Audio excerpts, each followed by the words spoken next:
Yo, we are live.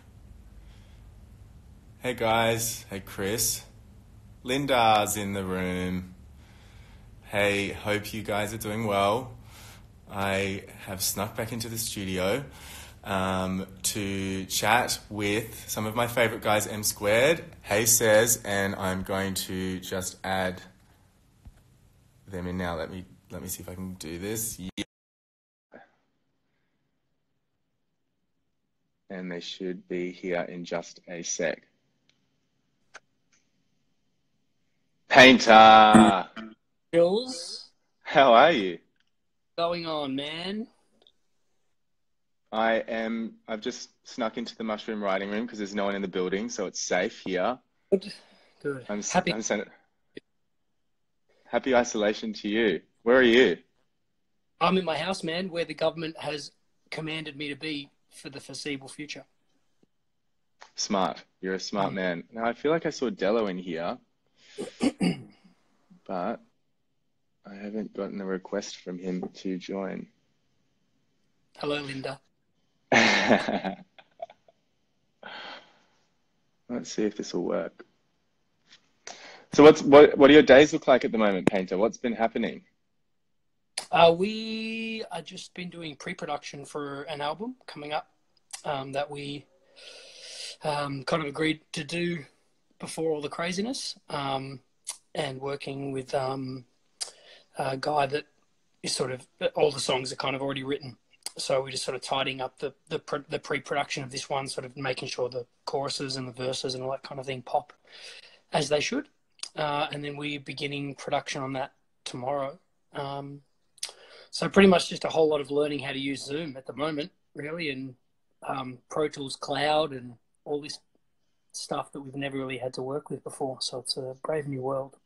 How are you guys doing it? So you're just chatting to Dello on Zoom and then just bouncing files back and forth via cloud stems? Dello! Where is he? He's waving, but I don't know if it's letting him in. I don't know how to... It's going well, Jules. It's going really well, and I'm not that experienced with three-ways, Paynter, I've got to tell you. Well, we're learning as we go. We are learning as we go, but we might just have to keep going with the two of us for now and see if we can work out how to get Dello in here. To your question, at the moment we're trialing Dropbox. So we have a folder. Obviously, we share the same work email account, so we can both access the same Dropbox on our computers. We're just sort of picking a song that we're working on, and we sort of say, all right, 9 till 11 or 9 till 12, I'll work on song 1 and you work on song 2, and then we'll have a break and then we'll switch, and then we'll sort of trying to do that kind of thing between the two of us. It does make it a little more administratively complex when there's two producers all the time, because obviously we can't be in the same room together. The other thing we found out today is that when you use Zoom, you can share your screen and also share your audio. Right. So what we're planning to trial, and as I said, we're just really getting into this ourselves, so it remains to be seen how effective it'll be. Yeah, sure. But we will try. I might open up a session and just start pulling sounds, and then I'll be able to share my screen and my audio with Dello, and he'll be at his studio, obviously, and be able to sort of, try this, maybe flatten the fifth or whatever it is, that kind of thing. So yeah. There we go. So for everyone that is so far joined us, just to give you a bit of background, MSquared are mushroom published writers, producers, incredibly talented. There is 2 of them, both called Michael.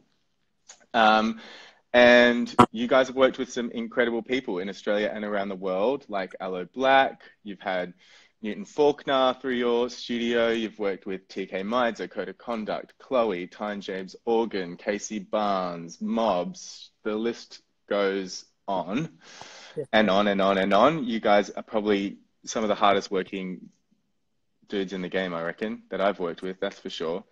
But how did you get started? As MSquared or like individually in music? You personally. Well, my journey started very young. I just played music, ended up being an artist myself and doing that for a few years. And as my artistry was winding down, at the end of my career, I started producing most of my own stuff anyway, under the guidance of other people.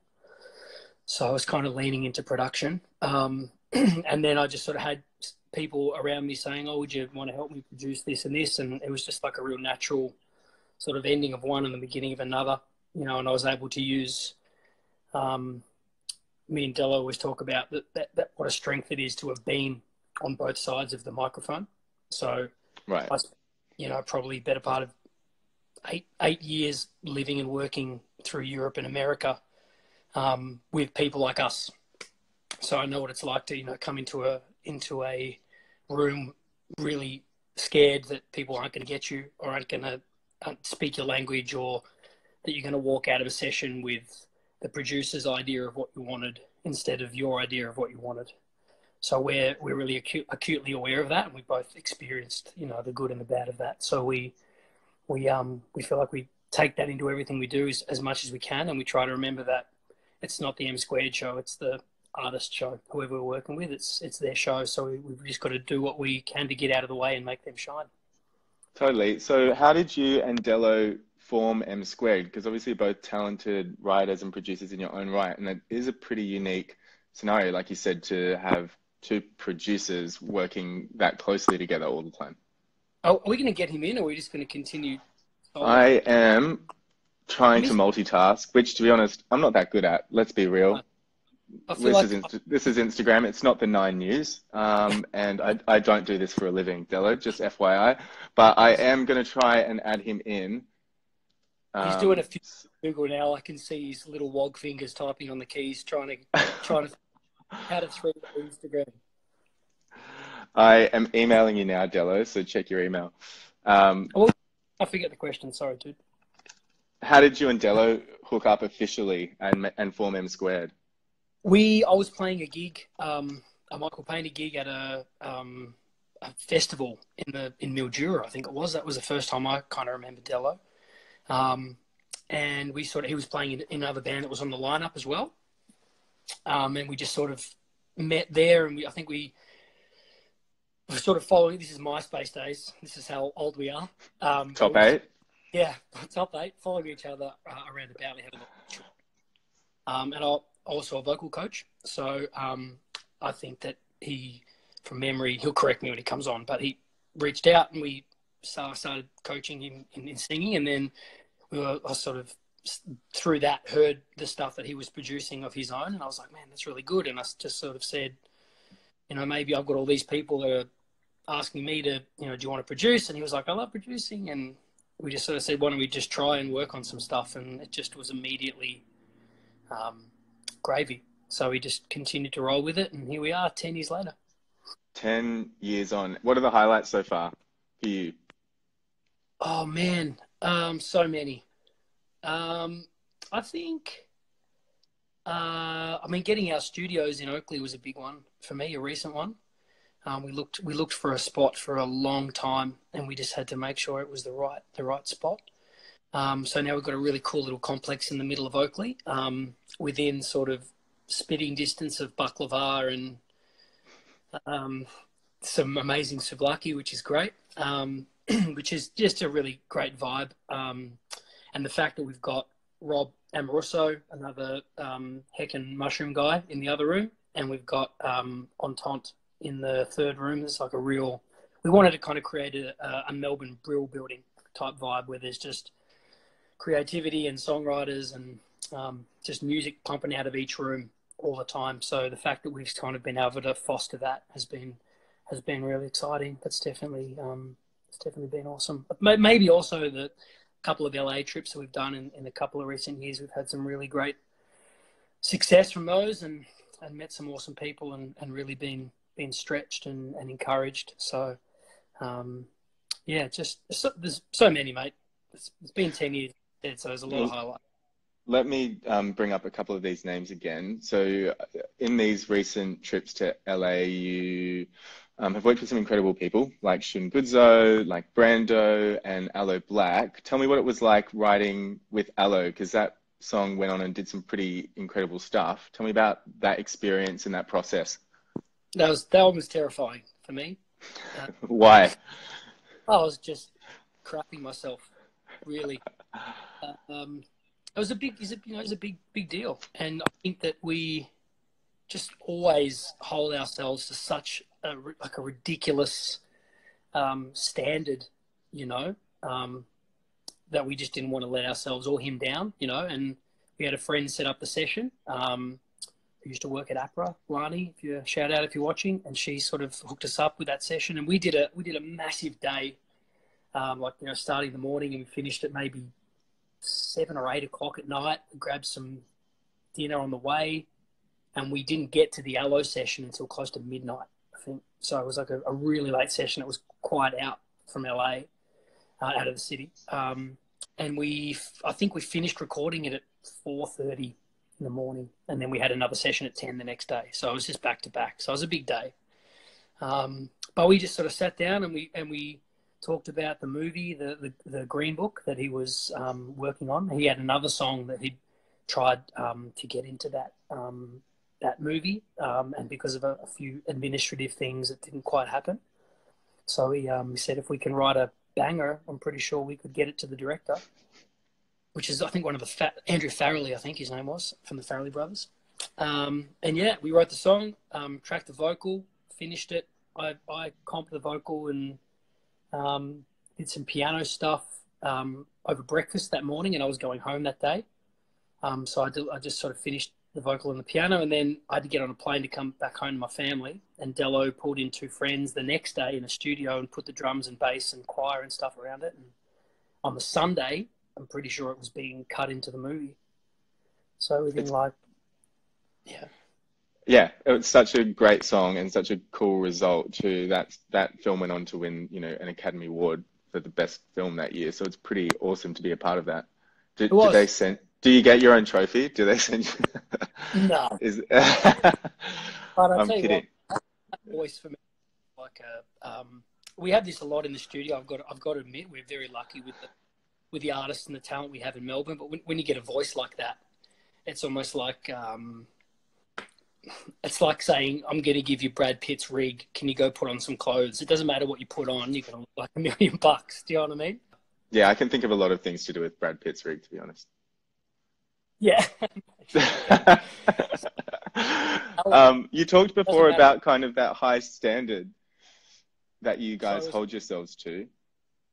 I was saying before, you mentioned that kind of standard that you guys hold yourselves to. How do you push through that kind of mental idea of perfectionism in order to still get the work done? You know, like whether you're in the room with, you know, a bigger name that you're nervous about working with, like Aloe Blacc, or you're working with a, you know, up and coming artist, you know, from the traps around Melbourne.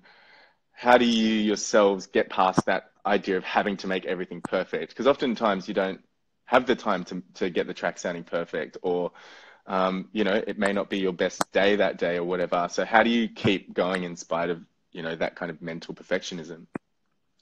Well, I think that we are lucky in terms of, I think we do something for as long as we have, like the 10,000 hour rule, I guess, is a commonly understood thing. We've got processes and ways that we can get a sound that's workable and great really quickly. And you don't get to do that until you've done it for a lot. And it took us a long time to be able to do that, I think. But outside of that, man, my idea of perfection might not be the artist's idea of perfection. So it's really a very subjective thing in terms of if you're chasing perfect. I guess the standards that we hold ourselves to, or try to, is that we want the artist to feel honoured and heard, and we want to bring the best out of that person. So perfection always isn't about the track sounding great. Sometimes it's not even about the song being the Academy Award winning song. You know, we try to keep focused. This job's about people, and this job is about helping people to express. And we have a set of skills and a set of experiences that we're lucky to have. And if they help other people to express themselves well in a way that can be heard and digested by the current sort of climate and the culture, then we've done our job, you know. And so we just try to remember that and keep that really forefront in our brains as much as possible. What are your practical tips for helping do that in a session? Like, I know you guys have done so much work with, you know, artists who maybe haven't been in the studio before, or maybe haven't been in a co-writing environment before. And the results are always really good. So how do you get from someone who's coming in, maybe doesn't have that confidence, or that level of ease coming into a session, to be able to build the trust and focus the session and still deliver results? What are some practical things that you guys actually do? Well, man, I think probably, you know, that's why God invented Dello, because he listens a lot more than me, or tends to anyway. But, you know, I think that we just try to have one mouth and two ears. So just asking questions, like you'd be surprised how rarely people get asked about themselves to a really genuine extent, you know. So having that initial conversation where you ask somebody, what are you going through? What's your story? You know, and just letting that conversation blossom and happen, and being open and vulnerable yourself and genuine ourselves with our stories as well. So that person, we just try to let them know really through all those things, that as soon as we can, that we're about you, we're not about us.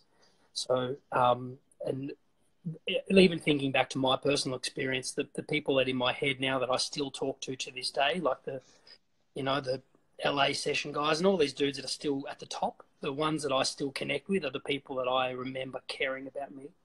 Right. So, and that always brings out the best in the song as well. You know, if you're working with someone, if you feel vulnerable, comfortable to feel vulnerable with that person, and comfortable that they are going to treat your honesty with respect, and they're also damn good at what they do, that helps. You know, we try to be as good technically as we can, you know. But that person's going to be more likely to share and to open up, and you're more likely to get a great song at the end of it, you know. Yeah, you talked about working with a lot of people in LA, and obviously you had your own recording career for a really long time as well. How did you manage? Obviously, it's come in really handy because, as you said, you know what it's like being on both sides of the microphone. But how did you manage that transition from your own artist career into more being focused on working for other people and really engaging with what their artistic vision is, as opposed to just your own, I guess, ideas and your own aesthetic?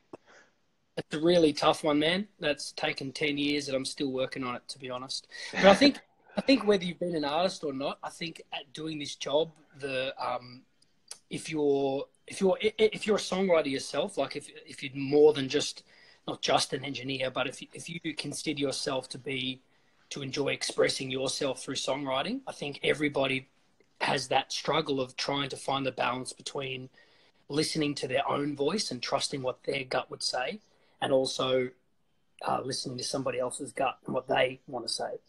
So I think the biggest distinguishment in that, what you're talking there, is the same as what we were saying before about what we think being a good producer is that we just got to remember it's not about me. So it's not a Michael Paynter song, it's not a Mike Dello song at the end of the day. It's, you know, it's a Jules McGruther, the next superstar, pop star song, you know. So Shy Boy. Shy Boy. Whatever you think, really, at the end of the day, that's the filter by which we go through. So the important thing is just to remember that, you know, we have our own experiences and our own sets of gifts and talents, so that we have something that we can draw on to be good at what we do. But remember that just because they're yours doesn't mean they're right. So just trying to find that balance between, for me, the never-ending battle in this job, and hopefully a lot of producers will kind of will understand, is the balance between what my gut says and almost like what my brain says. So it's like, I really want to do this. That'd be my first instinct, but what about if I did that? And then sometimes you go, oh, I should have followed my gut more. Or at the get to the end of the song and you go, I follow my gut too much. That just sounds like cliched me. I should be more creative. You know, that I'm still working out how to solve that puzzle. So if you can help me out, mate, you let me know. I'm always here for you, Paynter. I think something that's really interesting about what you guys do is that the body of work that you have is really diverse as well, right? So there's like, you know, the Aloe Blacc stuff, which is really soul and quite organic. And then, you know, there's other stuff like the Coda Conduct stuff, which is really, you know, hip hop and beats driven. And then, you know, then there's stuff with Ty and James Organ, those demos that I've been hearing that are, you know, almost band sounding, really kind of leaning in more of a rock direction. So obviously you guys as producers and musicians have the skills to be able to, you know, lean into different genres. But does that mean that you're just listening to all different kinds of music, or like how are you pulling these references in, and how are you able to just kind of switch genres like that really quickly and easily? Yeah, that's a good question. I think one of the reasons that made me realize, you know, that I want to be a producer is the fact that if I had to make the same song every day, I would just go insane. I get so bored. So, and I feel like maybe personally, and we talk about this with artists all the time, maybe one of my huge misgivings as an artist myself was that I was just tried to do too much. So the fact that we can do a song with Casey Barnes that, you know, is a country banger, and then a song with Darcy Spiller. Hey, Darcy. Which sounds like, you know, something from a Quentin Tarantino movie, and then we can do a really cool future house song, or yeah, it's really cool. I just find that to be my favorite thing about this job, and I think the only way you can do that really, I think, is, as you said, is just to be a student of music. So we try to, you know, I'm always listening to music, you know, and trying to listen to it with the two ways. One is with the gut, what is this music making me feel, and that's probably the most important one. And then the other side is analysing it, you know, as an engineer, technically, what sort of kick drum is that? You know, what's the top end in that synth doing? Why are they doing that at that moment as opposed to something else? So, but yeah, I think as a producer, you know, our job is just to be as much of a student as all types of music as we can.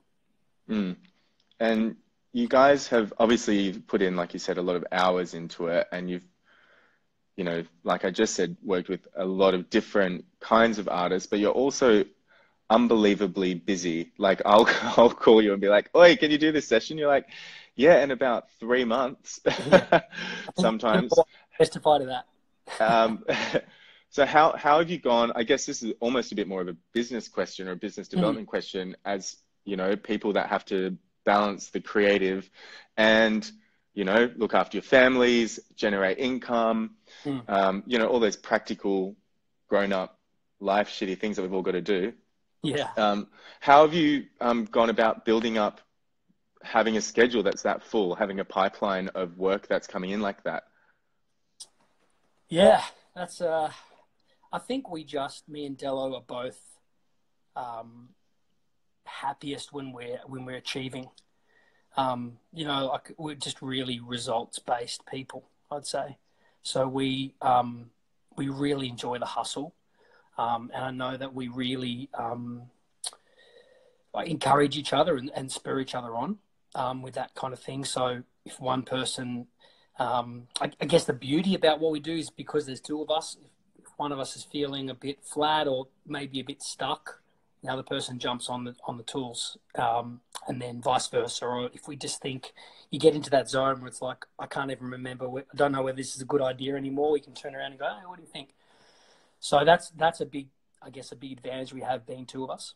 And also just it doubles the ability to, you know, send emails, invoices, check paperwork, sign contracts at the same time as bouncing stems and writing choruses, and there's a lot going on. So I think that there's a couple of things.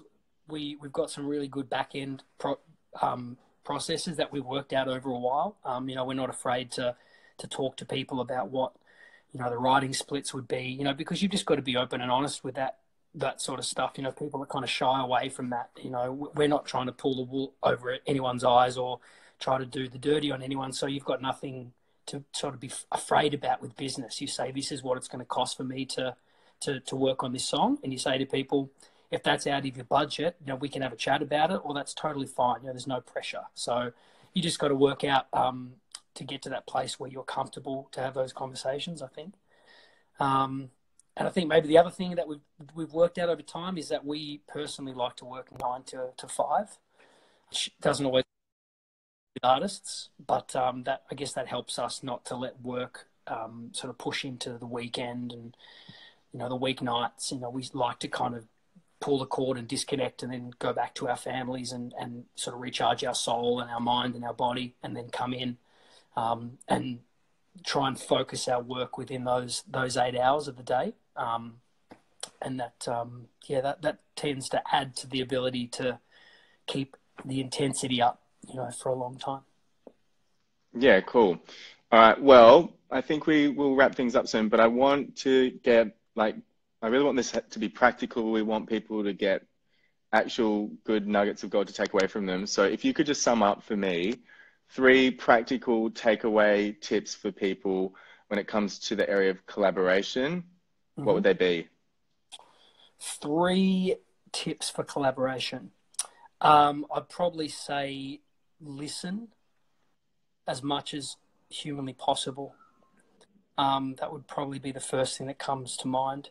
I'd probably say be open to everything. Don't be afraid to kind of say, I'll just sit on that one for a bit, you know, and don't be afraid to let somebody else's idea sort of stew, and it's either going to grow on you or it's going to rot, you know, so it's either going to go one of the 2 ways. And I'd probably say,